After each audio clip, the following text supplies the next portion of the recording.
agree with Chinese dictator Xi Jinping and Russian dictator Vladimir Putin about the world? Are you convinced that America ought to surrender its global power to a multipolar order? If so, you might be a quisling, a fifth columnist, an America laster.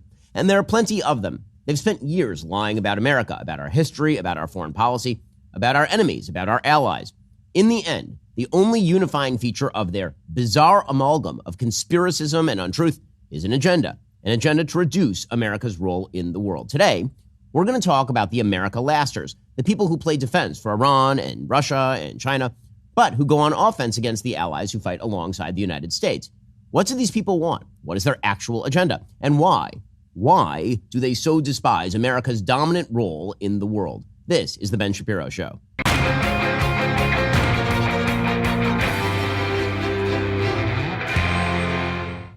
To understand the America lasters, we first have to understand a basic reality. They're liars. They are lying about the nature of reality, and they have to lie because their lies are the only path toward American defeat, particularly in the current conflict with Iran. I've been telling you for weeks, those who most ardently oppose President Trump's action are at best misinformed, and at worst, many of them are lying on behalf of the Iranian regime. Their argument has been since the beginning that Iran was not a true threat to America or her interests, that President Trump was bamboozled into the war by lying, nefarious Israelis and domestic American voices. That all of this with regard to Iran is overblown, or even that Israel is the bad guy with regard to Iran. Well, over the weekend, Iran blew that entire narrative up. Over the weekend, Iran demonstrated full scale that all of their defenders were useful idiots or America lasters.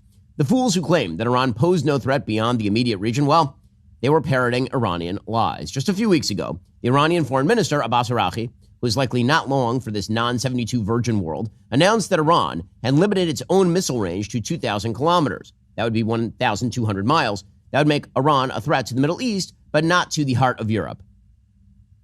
We have intentionally kept the range of our missiles below 2,000 kilometers. So we don't have that capability, and we don't want to do that.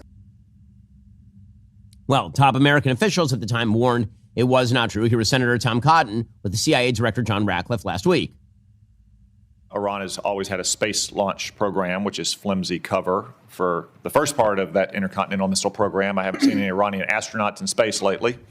And second, they have medium-range ballistic missiles, which already have a reentry vehicle. So if you crudely married those two technologies together, I've heard some analysts say that Iran could have had a functioning intercontinental missile to threaten the United States in as few as 6 months. Would you agree with that assessment? Well, you're right to be concerned about Iran's development of longer-range ballistic missiles, Senator. If Iran were allowed to develop at the IRBM ranges, which is 3,000 kilometers, it would threaten most of Europe.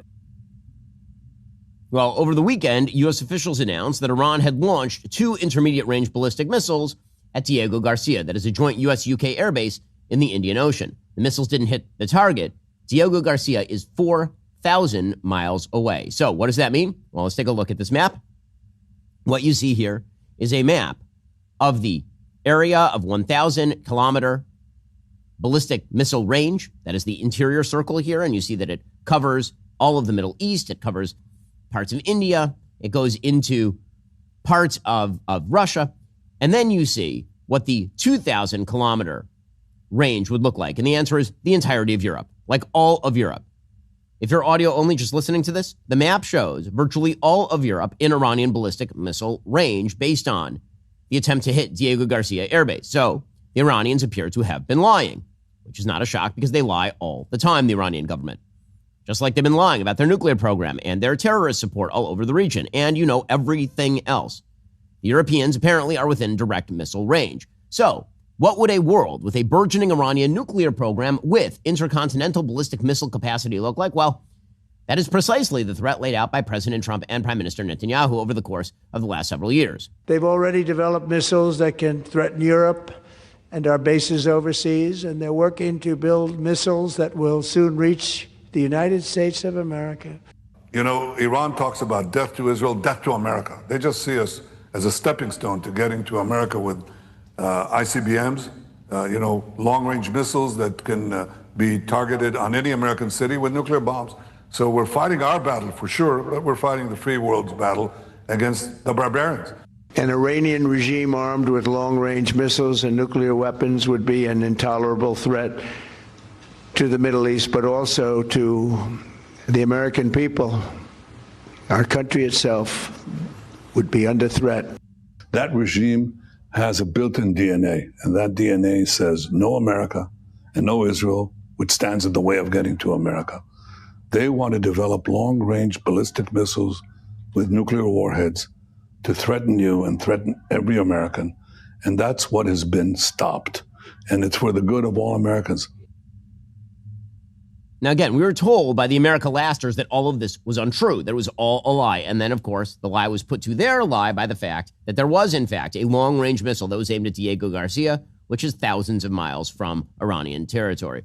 Well, the Europeans, who are now apparently under the possibility of an Iranian missile umbrella, they appear to be doing, as usual, not very much, because that's what Europeans do. NATO head Mark Rutte keeps providing rhetorical support.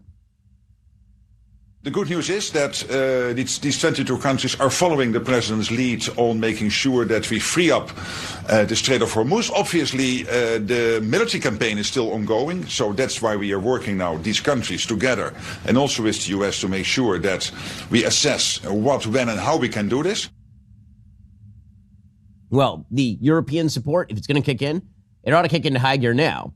It seems we're already on the verge of the Arab world stepping in full scale. The United Arab Emirates presidential advisor Anwar Gargash put out a statement over the weekend, quote, "As we confront the brutal Iranian aggression and discover our steadfast strength in resilience and endurance, our thinking does not stop at a ceasefire, but rather toward the solutions that ensure lasting security in the Arabian Gulf.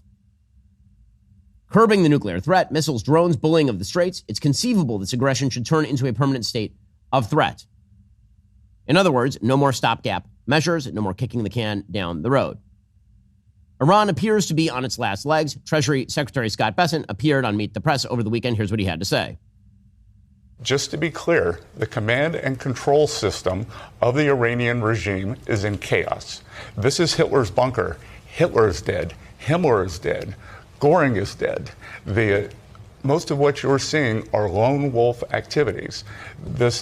The mid-range ICBM that was shot off, these 2 missiles yesterday, that's out of desperation, Kristen.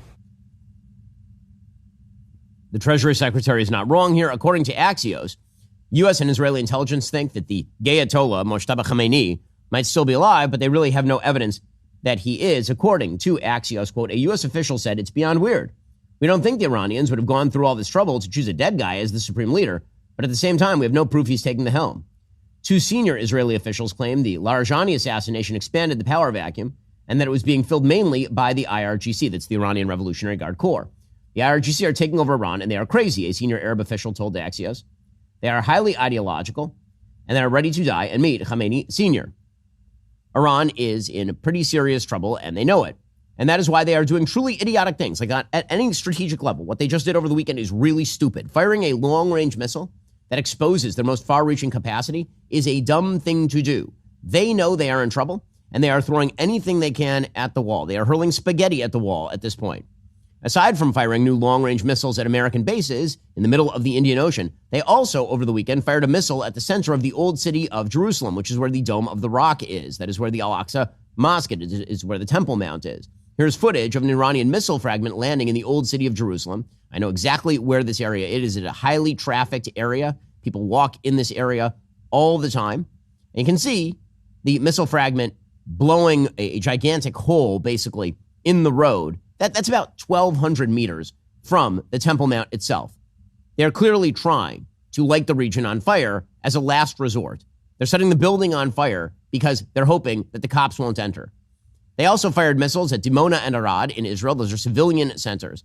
Presumably, they were trying to fire at Israel's nuclear reactor in Dimona. They missed. Instead, they hit an area between apartment buildings, wounded over 100 people in this, including children.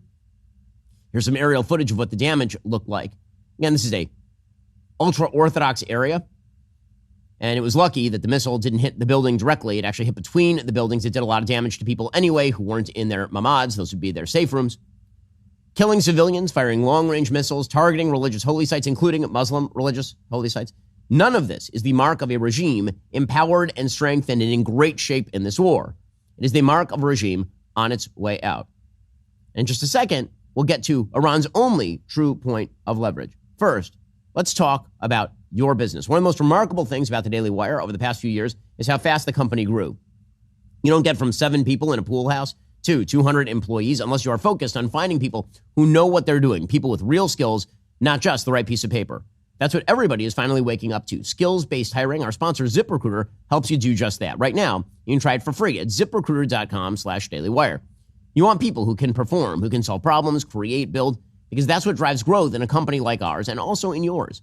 ZipRecruiter sorts through the tidal wave of applicants and figures out who has the skills you actually need. If you are an employer who's adopted skills-based hiring, the best way to ensure your applicants have the right skills is using ZipRecruiter. ZipRecruiter recommends smart screening questions to help you hone in on that perfect match for your role, so you're not wasting time on people who are totally wrong for the job. We have active postings for ZipRecruiter right now because, again, when we are looking for the best employees, we know the best place to find them is ZipRecruiter. That's true for our business, and it's true for yours. Their powerful matching technology finds qualified candidates fast. You can easily add those screening questions right to your job post so you get the highest quality applicants. And if you want to view candidates who have recently been active on the site rather than an old forgotten profile, ZipRecruiter's filters can help you with that too. Let ZipRecruiter help you find amazing candidates with the skills you need.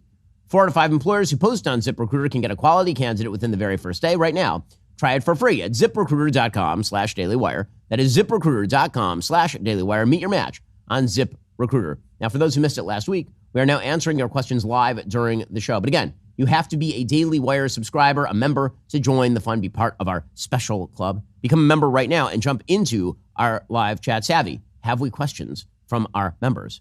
We do. So today in the mailbag, Sarah has found this one. I saw news over the weekend of conflicting intelligence reports about ICBM development in Iran. Apparently Gabbard testified last year that they weren't developing them. What's the deal? Well, Tulsi Gabbard, as DNI, let us just say that she has not been a boon. So the problem with ODNI, Tulsi Gabbard, is that she has always been oriented very much in an isolationist, sort of quasi-anti-American direction when it comes to foreign policy. And there have been serious questions about how she shades the intelligence. And this makes a big difference. The way that we examine our intelligence information, a bunch of raw information comes into our intelligence apparatus.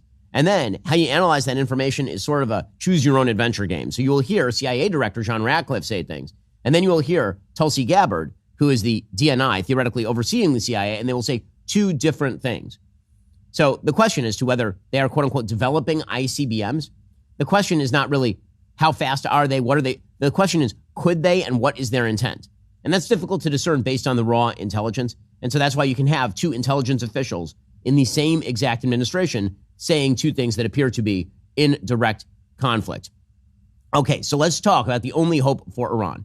The only hope left for Iran is that the West gets tired. And their only true point of leverage remains oil prices, which means, really, the Strait of Hormuz. President Trump knows that. He's pretty much done with it. That's why Sunday evening he put out the following tweet, quote, "Peace through strength," to put it mildly. That was on Truth Social. Treasury Secretary Scott Bessent says we are already moving to destroy fortifications along the Strait of Hormuz. Again, if you look at sort of a map of the Strait of Hormuz, it kind of looks like this. Well, the sort of northern point of that spear right there on the Iranian shore, that is the territory that Iran has to hold in order to fire drones at shipping in the Strait of Hormuz. The United States has been expending resources blowing that stuff out of the ground. What we have done, there has been a campaign to using military assets to soften up the Iranian fortifications along the strait. That's going to continue until they are completely demolished. And well, over the weekend, President Trump pulled out the stops rhetorically. He made a threat on Saturday that basically sent the markets into a tizzy. He said, quote, "If Iran doesn't fully open without threat the Strait of Hormuz within 48 hours from this exact point in time, the United States of America will hit and obliterate their various power plants, starting with the biggest one first. Thank you for your attention to this matter, President Trump." Well, UN Ambassador Mike Walls on the Sunday shows made clear that President Trump was not joking. Here's what he had to say on CBS with Margaret Brennan.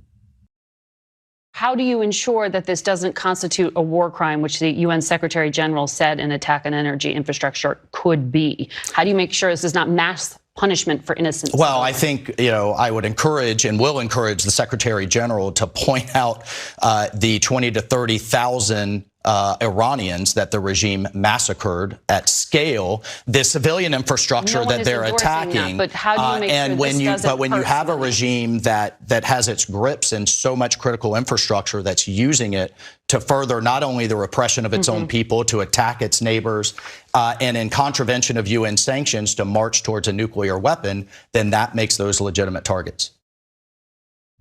Well, Walls also added that this was, in fact, a credible threat, that when President Trump says we'll bomb their power plants, he was not joking about this. Is he going to bomb a nuclear power plant, or is that off the table? Well, I would never take anything off the table for the president, certainly not on national television. However, there are larger plants. There's one outside of Tehran. There are others outside of other cities that are gas-fired, thermal powered. I think the important point here is to understand the IRGC, a declared terrorist organization, not only by us, but in Europe, a number of European countries, controls a huge swath of Iran's critical infrastructure, their economy, and certainly many of their governing institutions. And so to the extent we're degrading their military capability and their defense industrial base, all options should be on the table, and the president's made that very clear. Now, this would be a pretty extreme tactic. Even Crown Prince Reza Pahlavi, who is hoping for the overthrow of the regime, clearly, came out against that measure, given it would chiefly affect the Iranian people rather than the regime in his mind. Well, in response, Iran is both pretending that the strait is currently opening and also threatening retaliation for any action against Iranian power plants. Masoud Pezeshkian, who is walking around with an eye on the sky these days, he says the illusion of erasing Iran from the map shows desperation against the will of a history-making nation. By the way, nobody is talking about erasing Iran from the map. They're talking about the fall of a regime that has terrorized 80 to 90 million people for 2 generations at this point. Threats and terror only strengthen our unity, says Pezeshkian. The Strait of Hormuz is open to all except those who violate our soil. We firmly confront delirious threats on the battlefield. Right now, Iran is trying to charge people $2 million apiece to transit the Strait of Hormuz. Abbas Araghchi, the foreign minister, he put out a statement, quote, Strait of Hormuz is not closed. Ships hesitate because insurers fear the war of choice you initiated, not Iran. Well, actually, they hesitate because they're afraid that Iran is going to hit their ships with drones. No insurer and no Iranian will be swayed by more threats. Try respect, says Araghchi. Freedom of navigation cannot exist without freedom of trade. Respect both or expect neither. Well, now, Iran is also threatening to hit other infrastructure in other countries. In the Middle East, they're threatening to hit energy fields and desalination facilities. And the truth is, of course, they've already been hitting infrastructure throughout the Middle East throughout this war. Here's a mere partial list of resources hit by Iran during the current conflict. They hit the Aramco complex at Ras Tanura. They hit the Ras Laffan LNG complex, that would be liquefied natural gas complex in Qatar. They hit the Habshan gas facility and Bab onshore oil facility in UAE. They hit a water desalination facility in Bahrain. Well, as it turns out, the Iranian regime may be talking tough while negotiating their own disarmament with President Trump. On Monday morning, President Trump put out a statement suggesting, quote, all outstanding issues were close to being resolved with Iran through back-channel negotiations. He put out the statement, quote, all caps, I am pleased to report that the United States of America and the country of Iran have had, over the last 2 days, very good and productive conversations regarding a complete and total resolution of our hostilities in the Middle East. Based on the tenor and tone of these in-depth, detailed, and constructive conversations, which will continue throughout the week, I've instructed the Department of War to postpone any and all military strikes against Iranian power plants and energy infrastructure for a 5-day period, subject to the success of the ongoing meetings and discussions. Thank you for your attention to this matter. Now, again, he is only pledging that there will be no hits on the power plants and energy infrastructure for a 5-day period. All the rest of the strikes will continue. So it could have been that President Trump's original statement that came out again Saturday morning on power stations may have been a negotiating tactic to up the ante. So what would a negotiated outcome look like? Well, according to Barak Ravid over at Axios, the administration has set out 6 terms. 1, no missile program for 5 years. 2, zero uranium enrichment. 3, decommissioning the nuclear reactors at Natanz, Isfahan, and Fordow. 4, strict outside observation protocols around centrifuges. 5, arms control treaties with regional countries, including a missile cap of 1,000. And 6, no financing of proxies. Now, I will admit, to me, this sounds fanciful. Iran is currently saying that they want a permanent ceasefire, right? A commitment never to renew attacks and also reparations for damage done, like we're going to pay them. And they've said repeatedly in the past they will not commit to ending their nuclear program. And I will say that these conditions appear under-inclusive on their face. There are other nuclear facilities outside of Natanz, Isfahan, and Fordow, including, for example, Pickaxe Mountain. It would require American inspectors on the ground to truly ensure centrifuge monitoring and arms control monitoring as well. Like, who's actually going to testify that Iran is keeping its commitments? And if anyone believes the Iranian government is going to be bound by some sort of arms control treaty, including a missile cap of 1,000, that sounds, again, delusional to me. Iran has already fired approximately 600 missiles in the last 3 weeks. And again, their entire strategy relies on being able to overpower air defenses because the vast majority of those have been shot down. Well, as of this morning, the Iranian Foreign Ministry was denying negotiations altogether. So while the president is saying the negotiations are ongoing, the Iranian Foreign Ministry is saying that's not true. So you have to decide who to believe. They're claiming they backed President Trump down, which seems doubtful. Quote, "We deny the statements of U.S. President Donald Trump regarding the negotiations taking place between the United States and the Islamic Republic of Iran. The Islamic Republic of Iran maintains its positions against any negotiation before Iran achieves its war objectives." Now, my sources suggest that negotiations have, in fact, been taking place. The Iranians claiming that the negotiations are not taking place and that they back Trump off the ball, that seems like an unwise approach. Now, there are some other possibilities here. It is possible that President Trump is announcing diplomatic efforts in order to show the American people that he's availing himself of all options. So if he has to go even harder, they'll understand he tried to talk this through with the Iranians before we went really, really hard. So say before we take Kharg Island, he's showing we tried to talk it through and then we had to do what we had to do. And the most likely reality, of course, is that President Trump put out the statement because he wants to signal to the markets that there will be an end to the war at some point in the fairly near future, and he wants the price of oil to drop. After all, this is exactly what happened last week. You remember, Israel struck an Iranian gas field, South Pars, and America did approve of it, and then the price of oil spiked, and so President Trump said the Israelis did it on their own, and that this wouldn't happen again, and then the price went down again. Well, the same thing happened right here. Immediately upon announcing the postponement of those strikes on energy plants, the price of Brent crude dropped from near $110 a barrel to below $100 a barrel. This is the balancing act the administration is trying to play here. They want the Iranian regime to be defenestrated. At the same time, they want to keep the oil prices as low as possible in order to maintain public support for the action. The Trump administration understands the American people will keep supporting what has to be done in Iran so long as it doesn't hit them too hard in the pocketbook. That would be the point, for example, of relieving certain sanctions in order to press down the oil prices. Because right now, the United States is talking about, believe it or not, relieving Iranian oil sanctions in order to allow them to ship oil out, continue to ship oil out, and keep the price of oil down. Here was Scott Bessent, the Treasury Secretary, explaining the sanctions calculus to Kristen Welker at NBC. If the point of the sanctions was to stop funding the Russian war machine, why is the administration effectively rewarding Russia now? Again, Kristen, you're missing the point. Which is better? Does Russia get more money if oil goes to 150 and they get 70% of that, that's 105, or if oil stays below 100. So they're getting less money. Our analysis shows that the maximum extra amount that Russia could get would be $2 billion, which is 1 day of the Russian Federation's budget. But understood, but they wouldn't have gotten any of that with the sanctions in place. I don't know. Whoever's but would they have gotten any of that in place? Whoever does your research, you should get rid of. Okay, so again, the Treasury Secretary is good at this. From the outside, I have to say this looks like a hard strategy to pull off. Every time the administration backs away from hard power in favor of some sort of temporary expedient on oil and gas prices, presumably that emboldens the Iranian regime to lever up the economic pain. If they feel like that is their leverage point, they will use it.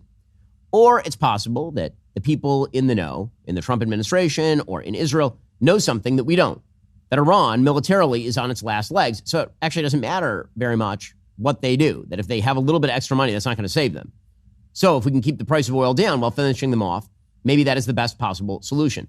Meanwhile, there is hiding just out of sight the 800-pound gorilla in the room, and that is the Iranian people. What happens when the people of Iran take to the streets in the aftermath of all this damage to the Iranian regime? Because make no mistake, that is going to happen. If Iranians took to the streets by the millions before all of this, in the face of the IRGC and Basij, killing them by the tens of thousands, what happens after the United States and Israel have killed all of Iran's top brass and they're hitting all of the field commanders of the Basij in the streets with individual suicide drones? Well, here's U.S. CENTCOM Chief Brad Cooper talking to the Iranian people saying, don't go yet. First and foremost, we are attacking the regime in the Islamic Republic, not the wonderful people. The second piece is continue to heed our advice. We've had multiple messages that have come out that have said, beware, the government doesn't care about you. They're launching missiles and drones from populated areas. You need to stay inside for right now. Third, there will be a clear signal at some point, as the president has indicated, for you to be able to come out. So, what is the likely outcome here? Well, the range of outcomes runs from the pretty good to the excellent. Iran's missile and drone capabilities have already been largely destroyed. Its Air Force and its Navy are no longer existent. Its top regime figures are all dead. Even if the U.S. were to walk away right now, Iran would be so much weaker than they were even 1 month ago. But the best outcome, in my opinion, is still on the table. Keep slamming them. I think we ought to cut off their oil supply entirely by taking Kharg Island. Reopen the Strait of Hormuz by wreaking havoc on the coastal areas surrounding the strait. Continue to destroy Iran's military hierarchy. Open the way for a true domestic uprising. Sure, Iran could theoretically lash out in its death throes still further. Over the weekend, they apparently they activated some sort of terror cell in London to burn some Hatzalah vans. Hatzalah is a Jewish emergency medical services group. So they activated one of their terror cells to burn some cars. The solution is not to leave the Iranian government in place to do all of this with greater power in the future, to develop more missiles, to redevelop its nuclear program when President Trump is not in the White House.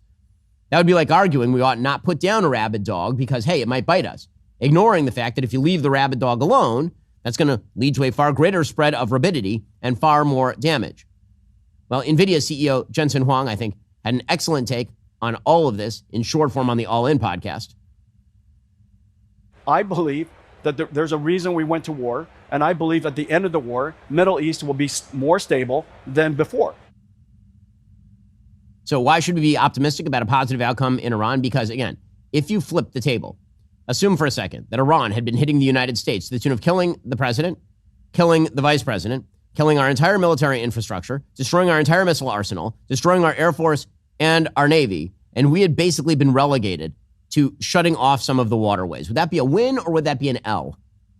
The reality is that 3 weeks of heavy bombing runs, completely unfettered by anything like an Iranian air defense, is not a win for Iran. It is, in fact, an L for Iran. And what happens next over the course of the next couple of years is going to tell the rest of the story. Well, in just 1 second, we'll get into the America lasters. First, the data are in. If you're not sleeping well, everything else in your life gets worse. Your productivity, your health, even your decision-making, they all take a hit. For years, like a lot of you, I dealt with a mediocre mattress. I went to a big box store. I lay down on it for 5 seconds. I was like, this is fine. I bought it. And then the mattress started sinking in the middle, and I'd sweat through the night. Well, we switched to a Helix mattress, and all of that changed. Helix has a sleep quiz that uses your preferred sleep position, firmness, and other factors to match you with the right mattress for you. It's a far more rational system than just wandering around a showroom and laying down on random beds the way that I used to do. It's incredibly comfortable. It keeps me cool at night. I've noticed a deeper, more consistent sleep. It makes it easier to tackle an actual busy schedule. Again, Helix is made just for me. Firm but breathable, that's what I was looking for. Helix is an award-winning mattress brand reviewed by outlets like Forbes and Wired. They ship directly to your door in the U.S. with free shipping, a 120-night sleep trial, a limited lifetime warranty, meaning you can test it risk-free, send it back if it's not right for you. I met the founders of Helix. These are good people. They make a great product. Right now, head on over to helixsleep.com/Ben for 20% off site-wide. Again, that's helixsleep.com/Ben for 20% off site-wide. Make sure you enter our show name after checkout so they know we sent you. helixsleep.com/Ben. Also, today's episode is sponsored by American Beverage. You know all those iconic drinks you grew up with, the ones you still love today, whether you're popping the top on a soda, or sparkling water, a tea, or a sports drink. The companies behind all those beverages, Coca-Cola, Dr. Pepper, Pepsi, they make them right here in America, and they always have. So there's a lot of talk about bringing jobs back, but America's beverage companies never left in the first place. These are American companies making American products with American workers in America's hometowns. 275,000 men and women across all 50 states who show up every day, do the work, and help keep the country moving. We're talking good-paying jobs, the kind of jobs you can raise a family on. For more than 100 years, these companies have been part of the American story. They're still here, still investing, still building. Learn more about how they're keeping America strong at WeDeliverForAmerica.org. Again, that's WeDeliverForAmerica.org to take a look at the beverage companies that continue to hire, continue to make product here in the United States. WeDeliverForAmerica.org. All right, Savvy, have we more questions from our members? We do. So do you think there's any chance that the conflict in the Middle East will ultimately result in full-scale war over the Temple Mount in Jerusalem? No, I do not think that is a possibility. I think Iran is trying to initiate that. Iran I think, would love nothing better at this point than to blow up Al-Aqsa from the outside, blame Israel for it, claim that Israel is going to build the third temple on that territory, and that now this is all the Muslims all over the Middle East must side with Iran. I think that was their actual goal in firing missiles at this is insane. What they're trying to do right now is totally, totally crazy. But do I think they're going to succeed in that? No. Do I think the Israeli government knows what they're trying to do? Yes. Do I think the Saudi government knows what they're trying to do? Yes. The reality is everyone in the region is now allied. Everyone is now allied against Iran. There were rumors over the weekend that the Qataris are doing what they do best, trying to bribe the Iranians, like trying to pay them billions of dollars to allow some shipping through the Strait of Hormuz. And there's some people playing both sides in the Middle East. But overall, do I think that that is a likelihood or even really a possibility? I do not. Any more questions? How can the Iranian people rise up as long as they don't have guns? And if we're destroying all of Iran's military capacity, where will a hopefully secular new government get their guns from? Okay, so the first question is the big one. And I think the answer right now is nobody kind of knows who has guns, who doesn't, and what's going to happen next. So you would presume that there would have to be some storming of some arsenals. We know there are limited weapons. There are some guns. We just don't know who has them or how many. There are the outlying areas. Again, over the weekend, the New York Times reported that the United States has fallen out of love with the idea of Iranian Kurds leading an armed rebellion in the Kurdish region of Iran. We know they have guns. So we will see. We'll see how that plays out. However, I think one of the moves here would be don't disband, for example, the Iranian army. Get rid of the IRGC and the Basij. Those are the ideological repression machines inside Iran. The Iranian army is devised for the defense of Iran. They are significantly more moderate, supposedly, than the IRGC or the Basij, which is why the IRGC and the Basij exist. So it's sort of the difference between, say, the German army officers in 1932 versus some of the paramilitary groups that were run by the Nazi Party. So that's sort of the analogy here. So those people presumably would not go home. They would continue to do policing functions, for example. Okay, so Jensen Huang over at NVIDIA is right. The world will be far better off for what President Trump is doing right now. Because it turns out that what we are doing right now is not just destroying Iran's forward capacity. We are also reshuffling the deck with regard to global power. We are telling the Chinese that we are unwilling to allow for their global domination or for the rise of a sphere of influence. We are telling the Russians that we do not wish for them to continue to have massive impact in the Middle East. A world in which the United States acts as an unchallengeable global hegemon is better. It is better than a world of multipolarity. Multipolarity is an anodyne term for a world in which the tyrannical, evil Communist Chinese Party flexes its muscles over a large part of the globe, and the tyrannical and evil Russian government does the same in Eastern Europe and the Middle East. Multipolarity is bad. It is not morally neutral. It is bad because what it means practically is that China controls a lot more territory and Russia controls a lot more territory. And China threatens our allies and Russia threatens our allies. The chief advocates for multipolarity, unsurprisingly at this point in time, are the Chinese and the Russians. So, Xi, the dictator of China, explained in 2024 he sought, quote, an equal and orderly multipolar world and a universally beneficial and inclusive economic globalization. And what does he mean by that? That's fancy talk for we want more power. We want our sphere of influence. And when they say they want equal rights, the hell they do. They don't want Taiwan to have equal rights. They certainly didn't want Hong Kong to have equal rights. Vladimir Putin visited China and said in 2025, he totally mirrored Xi. He said, quote, a unipolar world is unfair. You see, it's unfair if Russia doesn't get its own sphere of influence. Now, again, this has been a long-time Russian belief. Alexander Dugin, who's sort of Putin's brain, has explained this. I've done full episodes exploring what Dugin thinks. He says that the Russian ambition in the world cannot be territorial.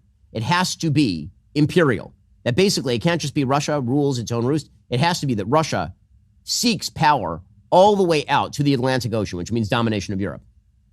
Putin said, quote, it's obvious the world must be multipolar, which means that the actors of international communication and international relations must be equal. There must be no one more equal than the others. A unipolar world must cease to exist. Now, again, recognize this is the Russian government that just invaded Ukraine and seeks to turn it into a vassal state. Now, members of the grievance party, the America Lasters, people who actually really do despise America's history and her present, are openly siding with China and Russia, just as they have with Iran in the current conflict. Tucker Carlson, who has been openly identified by Dugin as an ideological ally, recently told this to The Economist. We can no longer be the sole author of terms, of commerce, of anything. We have to share power. With China. Of course, because of their scale. Okay, Tucker's guests make this argument all the time. And just as often, they are Chinese propagandists. Take, for example, Jeffrey Sachs. He's on Tucker's show all the time. He's a true globalist shill, meaning he has called for global government. And he is basically an unofficial spokesperson for the Chinese Communist Party.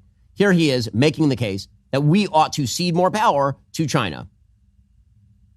In many ways, the United States cannot compete with China, certainly on manufacturing production across a wide range of industries. Can't compete with China in a wide range of diplomatic areas. And this is very disruptive, probably would be intrinsically disruptive because this is a change of power and a change of the international order. And I think we all feel that it's not a temporary phenomenon, but really the end of the US-led geopolitics, and even more fundamentally, the end of the Western-led geopolitics. Again, Sachs is a left-wing globalist. He was a big advocate for the idea that America should give up power to China over global warming. Well, Tucker Carlson consistently repeats Sachs's messaging. And he did so over the weekend while interviewing a man he called a prophet. Remember, Tucker's other prophets include holy men like Alex Jones. There's a professor named Zhang Sheqin, a Chinese propagandist. I mean, literally a Chinese propagandist. He teaches high school in Beijing. And he's titled a Harvard researcher, although I can't really identify any of his Harvard research at this point. Maybe it's there, maybe, I don't know. Anyway, here is Tucker speaking with this clown and agreeing that America should give up its hegemonic standing in the world. What I would do is basically sit down everyone, okay, including Russia, China, Iran, and say, it's time for a new world order where we are partners in this relationship, right? Before America was the hegemon, before the US dollar was the world reserve currency. But now what we want to do is open a dialogue where everyone is respected, where America is no longer the bully, but a willing partner in creating a new economic order that benefits everyone and not just a few. I think that's the wisest possible advice and probably the only path that preserves civilization. But the one country standing in the way of that is Israel. So Israel is the tiny country in the Middle East, is not the United States, Israel, because Israel, of course, is the one that's blackmailing America into, not giving up its global power. And you should recognize that what he is talking about right there, Tucker with Zhang, what he is talking about right there is what you might call a new world order. You might call it that. Literally a partnership between the United States, China, and Russia to restructure global economics to, quote unquote, not benefit a few. That's what that is. If you don't find that alarming, it's because you are full-scale ignoring what Tucker Carlson is saying and what Zhang is saying right there. Again, Zhang is a Chinese Communist Party propagandist. We should talk about Zhang for just a moment, because to understand why the America Lasters seem to have such unique power in the online space, we have to understand that the America Last philosophy is rooted in a deep conspiracism about the United States. See, here's the thing. To the untrained eye, the eye of a normie American who grew up in America, who loves America, who was born in America, a world with more American power is a better world, a freer world, a more prosperous world. That untrained eye, when I say untrained, I mean non-conspiratorial eye, might look at the increase of power of America since World War II and see overall unprecedented economic prosperity, the defeat of the Nazi Empire and the Soviet Union, the spread of democratic values, the spread of economic freedom. America Lasters, though, see something else. And again, they are both of left and of right. On the left, they see a worse world since World War II, a world of evil American capitalism destroying local communities, of quote-unquote racist military might, overwhelming people of color everywhere. The story of the world since World War II in the left-wing America Last vision is a world of unending tragedy, the failure of the Marxist dream of the Soviet Union, the collapse of a fairer vision to the reality of free markets, the emptying out of left-wing thought in favor of neoliberalism. While on the right, the America Lasters see a worse world since World War II as well, a world of evil American capitalism, emptying out the communitarian world of real America, a world of American imperialism spreading vile secularism abroad, A world of false meritocracy providing cover for an emptying out of so-called heritage Americanism, decided by bloodline rather than American ideals. Those are ideals that they consider a sham and a ruse. This would be why America lasters are fully in favor of the destruction of American power abroad. But to destroy American power, first you have to change American minds. To do that, you have to explain that a world of increased American power is actually terrible, darker, more evil. And to make that claim, you have to believe a bunch of conspiracies. You have to believe that American meritocracy is actually a lie, that the Declaration of Independence is a lie, that in reality, America is run by a secret coterie of evildoers who manipulate systems and events for their own specific insular benefit. So, you know that prophet Tucker was talking to, Zhang. Here he was explaining his views on America in a recent interview with fellow America Last hosts over at a podcast called Breaking Points. If you look at the Epstein files, it's clear that we are run by secret societies. It's clear that the world is run by these individuals who have a lot of power. We don't know who they are, but they control the military. They control the national security apparatus. And these people, there are different names for these people. You can call them the Illuminati. And the Illuminati are composed of three major groups, okay? You have the Jesuits, who control the Vatican. You have the Sephardim Frankists, which control the modern state of Israel today. And you have the Freemasons, which control the national security apparatus of the United States. And they believe that Israel, this war in the Middle East, is key to the end times in creating heaven on earth. So it's almost like a script that they're following, even though it doesn't make any geopolitical sense. Wonder why Tucker likes this guy? That is why Tucker likes the Chinese communist propagandists. Now, again, Zhang believes that this big conspiracy ends with, wait for it. Yeah, I know you won't believe it. Pax Judaica, in which secret societies based in Jerusalem run the world. Again, he's speaking basically on behalf of the Chinese Communist government, which is right now controlling 1 billion people and trying also to grab hold of Taiwan and threaten American interests not only in the region, but across the world. Here is Zhang explaining the Pax Judaica. This is a theory, all right? So let's assume they knew each other. What they will do together is create a new organization called the Illuminati. And this organization, if he writes it on a chalkboard, it makes him smart, is what controls the world, the Illuminati. Even if he spells it wrong. Now, there is a legend that Adam Weishaupt, after he created the Illuminati, he encouraged his followers to infiltrate another organization called the Freemasons. He's writing on chalkboard. It means he's smart, guys. Members of European society. Okay, these were intellectuals like Goethe. These were nobility. These were bankers. And so this is the framework that controls the world. Okay, the Illuminati was able to penetrate the Freemasons. So now you have an alliance of the Jesuits, the Jews, the Sephardim Frankists, the Catholics, and the Freemasons, okay? And so this is the alliance of secret societies. This is Tucker Carlson's prophet over here. Zhang's conspiracy is not unique in this day and age. See, the America Last movement relies on unchecked conspiracy theorizing, conspiracism run amok. And thank goodness for them, that conspiracy is not just on the rise, it's on the exponential rise. Of course, it's not just Candace Owens and her broken brain spewing this garbage. It's now Joe Rogan, the biggest podcaster on the planet, who increasingly spends his days retailing the same sorts of nonsense directly. In his last podcast, for example, he is now spreading the theory that Bibi Netanyahu is dead and AI Bibi is wandering the earth. Like, come on, Joe, you're too smart for this. Don't do this. Come on, he can't be dead. He might be dead. His brother's dead. See, that's like, look at this. Yeah. Like the coffee, look how turned it is. Come on, man. Right. It doesn't spill at all. It just wiggles to the edge. And then they've also shown that like on the register and in some of the signs, the writing's not real. It's very, very weird, man. Well, R.I.P. We'll drink one for Yahoo.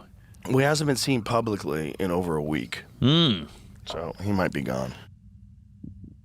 By the way, you know where that ends for Joe Rogan? In this same podcast, it ends with Joe Rogan, wait for it, going after Erica Kirk. Because if you're in for a penny, you're in for a pound. Here was Joe Rogan truly doing something terrible over the weekend.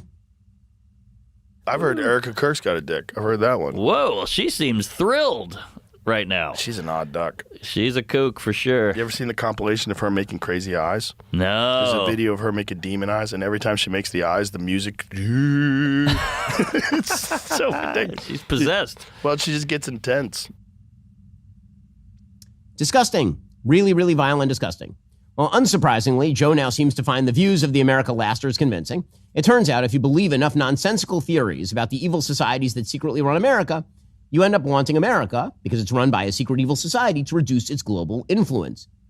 Now, this phenomenon is present on the right in the form of that grievance party, but it's mainstream on the left, where people like Hassan Piker are welcomed into the highest circles of democratic politics.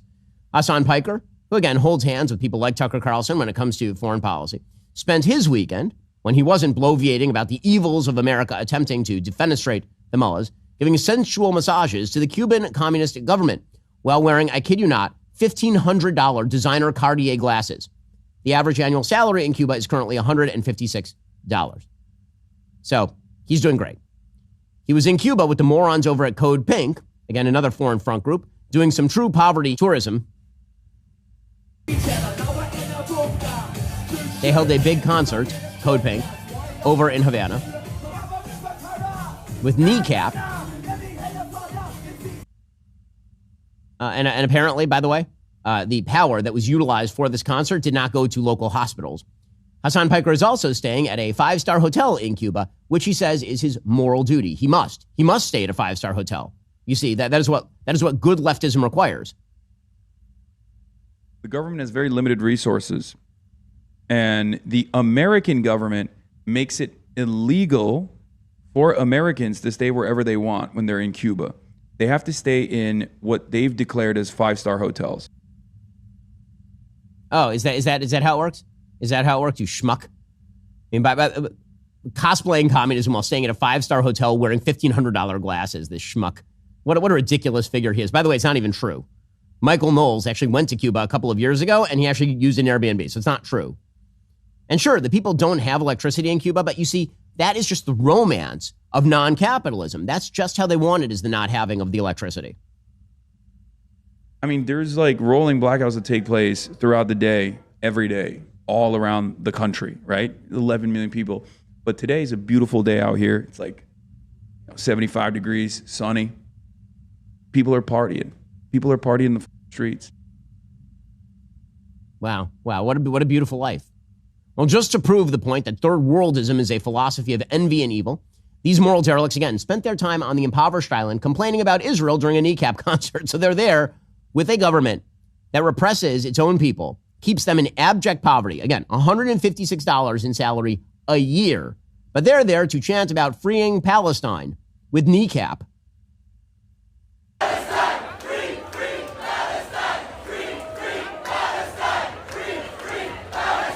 Third worldism, man, it's a thing.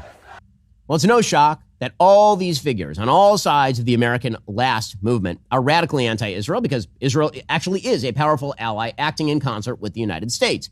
Israel has spent decades building its military power, sharing intelligence and tech with the U.S., destroying incipient threats to the West, from the Iraqi nuclear reactor back in the 80s to the Syrian nuclear reactor in the mid-2000s to Iranian proxies and now the Iranian government. And all these people despise Israel for it. Hassan Piker, Tucker Carlson, and propagandists for the Chinese government, all on precisely the same page. How little must you think of America to believe that those governments, China and Russia, ought to have more influence in the world, and that this would somehow be better for the world and America? American hegemony is the best thing for the world. It is we who keep the trade routes open, ensuring freedom of the seas and the trade that provides the lifeblood of the global economy.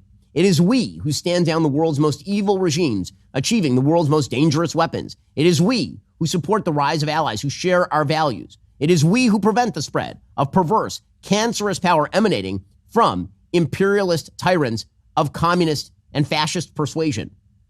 The alternative world, the one that the America lasters want, is dominated by the same people who ran the one-child program and who currently throw dissidents in concentration camps to linger and die like Jimmy Lai. A world run by people who currently chuck their political opponents from the roofs of buildings or poison them with nuclear materials, as the Russians have done, while allying with regimes that murder people who oppose radical Islam and supporting radical Islamic terror all over the world. No American should be indifferent to the rise of our enemies globally. Well, meanwhile, closer to home, the Democratic shutdown of the Department of Homeland Security continues to wreak havoc with our travel system. There's some footage of 2 to 3 hour lines at the Atlanta airport over the weekend. Again, this is not the actual. This is not like lines to get on the planes. These are the lines to get to security. I mean, look at those lines. They're just astonishing lines. And again, this is because Democrats just won't fund the Department of Homeland Security. Craziness. Well, Elon Musk actually offered to pay TSA salaries. He said, I'd like to offer to pay the salaries of TSA personnel during this funding impasse that is negatively affecting the lives of so many Americans at airports throughout the country. Democrats, however, are perfectly happy with keeping people miserable in their travel lives. Schumer's new gambit is he's only going to threaten to fully fund TSA, but not the rest of ICE, not DHS. He says Republican senators will be forced on the record they can either vote to fund TSA for good or be fully responsible for its continued shutdown. So basically, he now wants to blackmail the American people by saying he will not fund TSA unless he is able to defund ICE. So the White House has responded by saying, well, why don't we just go get ICE agents to do TSA's job? I know there are a lot of people freaking out about this. I'm just going to point out, I mean, listen, we've all been through TSA 1,000 times at this point. Do we really think that ICE agents are incapable of doing TSA's job? Like that stellar job training over at TSA? That is something that ICE agents just cannot handle. Here was Tom Homan over the weekend. How much of a plan does it mean to guard an exit to make sure no one comes through that exit? And I mean, we're talking about security options, and these officers are well trained in security, and they're well trained in identification. And look, we're going to do what we can to help TSA move those people through the line. Now, the real question here is why Democrats continue to shut down the DHS. What are they talking about? What happened in Minneapolis is over. What are they trying to achieve? And as Tom Homan points out, Democrats would love policy change, but this is not actually a policy issue. Just fund DHS, man. I truly believe this isn't really a policy issue. I mean, we have the same policies in place we had during Obama and Biden and Clinton and Bush 1 and Bush 2. So the policies really hasn't changed. It's the execution of those policies that we're talking about. And look, we're having good conversations, but, more conversations need to be had because we certainly can't surrender ICE's authorities and their congressionally mandated job. So we're having those discussions. It's really about policy execution more than policy. Yeah, I mean, again, he is right about that. Again, we want our TSA agents back at work. It is the Democrats who are stopping this from happening. And meanwhile, there was a bad headline for the Trump administration over the weekend. President Trump is busily winning one of the great victories in American history, I believe, in Iran. It's reshaping the world map. That's why what he was doing over the weekend, slamming Robert Mueller after Mueller's death, is wrong and morally foolish and also wildly counterproductive. So Robert Mueller, of course, was the man who was in charge of the Mueller report. That was the Russiagate investigation that was a complete dud and a waste of time. Trump put out a statement on Truth Social, quote, Robert Mueller just died. Good, I'm glad he's dead. He can no longer hurt innocent people. No, I'm going to go no on that, dog. That's a 2 thumbs down from me. Do not like. A bad thing to say, pretty obviously. Okay, one final note. There was another good move from the White House. Over the weekend, the White House installed a new statue of Christopher Columbus using pieces of a monument destroyed by rioters in Baltimore in the BLM fever of 2020. You remember this. In Baltimore, they knocked over a big statue of Columbus and shattered it, and then they dumped it into the Baltimore Inner Harbor. So the Trump administration retrieved some of the pieces and had the new statue commissioned and built, and it is installed outside the Eisenhower Executive Building, is what it looks like. Now, you remember that when the statue was torn down in 2020, the Baltimore then mayor, a guy named Jack Young, said the monument, quote, may represent different things to different people. He said, we understand the dynamics that are playing out in Baltimore are part of a national narrative. Well, that national narrative was stupid. I'm glad that national narrative is over. Christopher Columbus is, in fact, a hero of Western civilization, and it is a good thing that Western civilization came to the Americas. All right, folks, the show continues for our members right now. So as you have been seeing, we are answering your questions live in the show, but only if you're a member, and we answer way more of your questions afterward. You're part of our club. You're part of our friendship circle. We make like bracelets for each other and everything. If you're not a member, become a member. Use code Shapiro at checkout to try 2 months free on all annual plans. Click the link in the description and join us.